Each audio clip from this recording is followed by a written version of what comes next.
Nun wakes up one morning and decides to go for a walk. She gets out of bed and puts on her shoes. As she's walking down the hallway to the convent kitchen, another nun looks at her, smiles, and says, "Someone got up on the wrong side of the bed this morning." She thought this was a bit odd, but decides to ignore it and keeps on walking. A few moments later, she runs into another nun who says, "Someone got up on the wrong side of the bed this morning." By the end of the hallway, and after 5 more encounters, the nun is furious and marches straight to the head sister's office and throws the door open.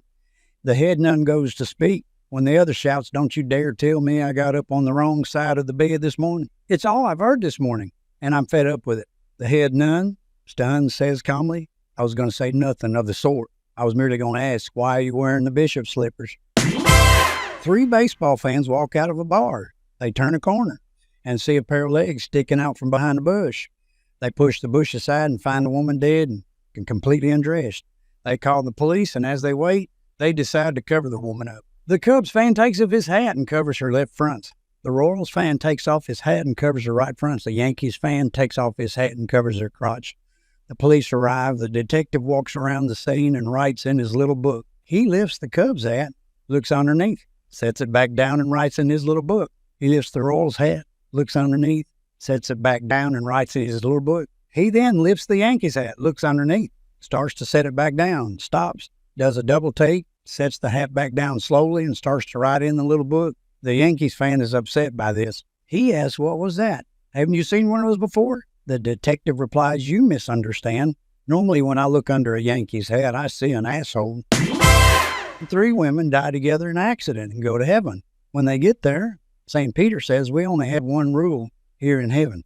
Don't step on the ducks." So they enter heaven, and sure enough, there are ducks all over the place. It is almost impossible not to step on a duck, and although they try their best to avoid them, the first woman accidentally steps on one.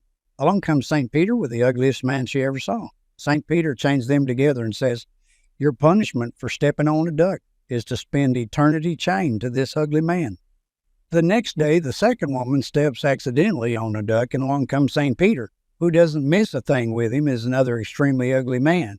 He chains them together with the same admonishment as for the first woman. The third woman has observed all this, and not wanting to be chained for all eternity to an ugly man, is very, very careful where she steps. She manages to go months without stepping on any ducks. But one day, St. Peter comes up to her with the most handsome man she has ever laid eyes on, very tall, long eyelashes, muscular. St. Peter chains them together without saying a word.